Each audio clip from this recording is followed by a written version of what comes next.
Yesu ashimwe inshuti bavandimwe ndabasuhuje amahoro y'Imana n'abane namwe nyagasani nabiteho kandi abagirire neza. Nitwa Rosine Nyirandeho ku bwayo ndi umushumba wa Bohoka Ministry. Imana yacu ishimwe. Hano ni igiciro cy'amasengesho hanyura ijambo ry'Imana dukomeza rikaduhumuriza rikatwongerera imbaraga, kandi ijambo ry'Imana ni inkota y'amugi abiri. Ijambo ry'Imana ni umutsima utera imbaraga.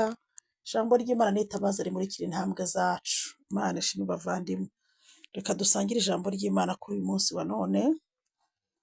Mu byahishuwe igice ni cya 21 umurongo wa 5. Iyicaye kuri ya ntebe iravuga iti dore byose ndabihindura bishya, kandi iti andika ko ayo magambo ari ayo kwizerwa n'ay'ukuri. Imana yacu ishimwe. Bene data bavandimwe, hari igihe umuntu amara igihe azengurutswe n'umwuka w'ibishaje. Hari igihe umuntu amara igihe ubuzima bwe burangwa n'ibintu bidahinduka. Imana yacu ihabwa icyubahiro. Ariko hari ijambo hano dusomye twahuza n'ubuzima bwacu, twahuza n'iyi tariki muvandimwe, ugakora icyo bita declaration prophétique, iyamamaza gihanuzi, ugahuza ubuzima bwawe n'iri jambo. Kandi ijambo ry'Imana ni umutongero mwiza. Iyo wiyatuyeho iri jambo hari ibintu bihinduka ku buzima bwawe, hari ibintu bisubira ku murongo. Iyicaye kuri ya ntebe, Imana ishimwe, iyo ni Imana data wa twese uri mu gihugu cyo mu ijuru. Umva uko ivuze ngo dore byose ndabihindura bishya. Imana ishimwe muvandi. Uyu mugoroba ndagira ngo wiyatureho amavuta y'ibishya. Imana ihabwa icyubahiro. Witandukanye n'umwuka w'ibishaje, wiyatureho amavuta yo guhindura ibintu bishya. Imana ihabwa icyubahiro. Turashaka ko ibintu bihinduka bishya, turashaka ko ubuzima bwacu buhinduka bushya, turashaka ibintu byose bihinduka bishya muvandimwe. Mu rugo rwawe ibintu bigahinduka bishya, mu kazi ukora ibintu bigahinduka bishya, mu murimo w'Imana ukora ibintu bigahinduka bishya. Imana ishimwe. Mu mibanire yawe n'abantu ibintu nibihinduke bishya. Itandukanye n'umwuka w'ibishaje, iyaturaho ibirere by'ibintu bishya. Utangire wumva amakuru mashya, utangire amaso yawe yongera arebe ibintu bishya. Ubuzima bwawe hazemo ibishya bavandimwe. Hari igihe umuntu aba mu bintu ukamera nk'aho ibyo bintu ari bishaje ku buzima bwawe, ukamera nk'aho ibintu birambiranye, ibintu bimenyerewe, ibintu mbese ukamubona ibintu bimeze nk'ibikurambiye, bigusaziye.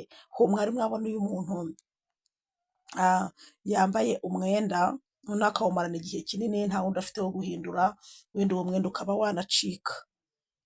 Bavandimwe, rero ni byiza ko ufata ikirere cyawe cy'umwuka ukakikuramo ibintu byose bishaje, ukagisukura, ukacyaturamo ibintu bishya. Nigeze mbabwira agite prophétique umuntu ashobora gukora akitandukanya n'uyu mwuka w'ibintu bishaje. Ndababwira ntimuzajye mukora uturituwere mbigisha. Ushobora gufata umwenda ushaje ukawambara uri gusenga, noneho waba uri gusenga ukavuga ati uko nambuye uyu mwenda ariko niyambuye ibintu bishaje, nitandukanyije n'umwenda, nitandukanyije n'ubuzima bushaririye, nitandukanyije n'ibisazirwa, nitandukanyije n'ubuzima narindambiwe, ubuzima butameze neza. Ukiyaturaho ikirere cy'ibintu bishyashya. Imana ishimwe. Uwo mwenda ukawukuramo, ushobora guhita uwujugunya kuko utazongera kuwambara, ariko aba ari umwenda nyine ushaje, birumvikana. Ukiyaturaho ibirere bishyashya. Imana ishimwe. Izi rituwere mbigisha mukanga kuzikora, zirakora bavandimwe, mujye muzikoresha, hari ibintu zihindura.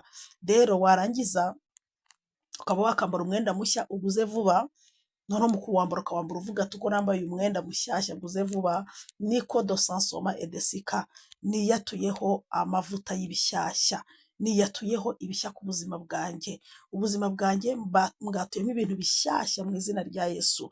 Imana yacu ishimwe. Ngera icyo gihe iyo ubikoze birushaho kugenda neza. Iyo ubikoze hari ikindi kirere, hari iyindi atmosphere uba ukuruye ku buzima bwawe, ibintu bikajya mu murongo, ibintu bikagenda neza muvandimwe, ibintu bigasubira ku murongo wa muvandimwe we. Imana yacu ishimwe. Mujye mwiyaturaho ibintu byiza kandi mukora amarituwere agiye atandukanye kugira ngo ibintu bigende bijye mu buryo, kugira ngo ibintu bisubire ku murongo, kugira ngo ibintu byari biri mu kirere cyawe bitameze neza bikurweho. Imana ishimwe. Imana yavuze ngo ibintu byose irabihindura bishya.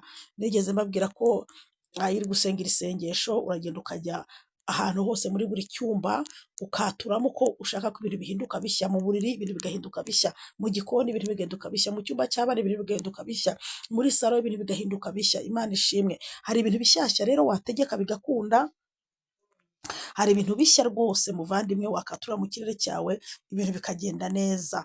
Imana ishimwe, Imana ihabwa icyubahiro. Ibintu bigomba guhinduka bishya muvandimwe, ibintu bigomba kujya ku murongo, ibintu bigomba kugenda neza muvandimwe, ibintu bigahindura isura. Imana ishimwe, ibintu bishya bikaboneka mu buzima bwawe, aho gukomeza ugume mu bintu bishaje, mu bintu bidasobanutse, mu bintu bitari ku murongo. Hindura ibintu bishya wa muvandimwe we, shyira ibintu ku murongo muvandimwe, shyira ibintu kuri gahunda muvandimwe. Imana yacu ishimwe, aya mavuta yahuze n'ubuzima bwawe. Imana ishimwe, ujye mu cyumba uraramo ubwire Imana ibintu uhaze, uyibwire ko bihinduka bishya. Ujye aho mu gikoni, ujye muri stoke, ujye muri saro, ujye mu rugo rwawe, ujye muri business yawe, ubwire Imana ngo Mana ibi bintu maze kubihaga, ndabihaze, birashaje ku buzima bwanjye, ndashaka kwihindura ibintu bikaba bishya.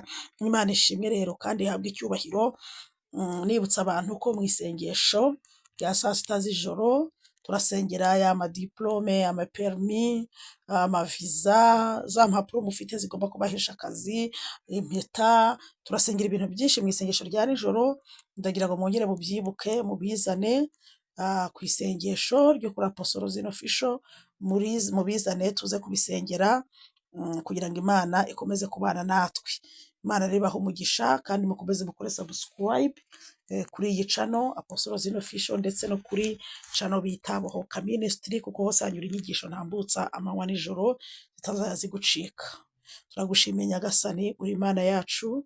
Uyu munsi wa none abamama, abapapa, bakecuru, abasaza, abana, abasore n'abakobwa, abashumba, ubuzima bwabo bwatuyeho ko buhura n'ibishya. Mbatuye amavuta y'ibishya, batandukanyije n'amavuta y'ibishaje. Mwaba Imana Uwiteka, muri domene zose, muri angere zose, reka bahure n'ibishya mu buzima bwabo. Reka ibirere bw'ibishya bibomeho mu izina rya Yesu Kristo. Bajye bagaruka bashima izina ryawe, mu izina rya Yesu Kristo wabambwe, senze nizeye. Amen. Imana ikomeze kubagirira neza kandi ikomeze kubaha umugisha. Musengere isengesho. Shalom.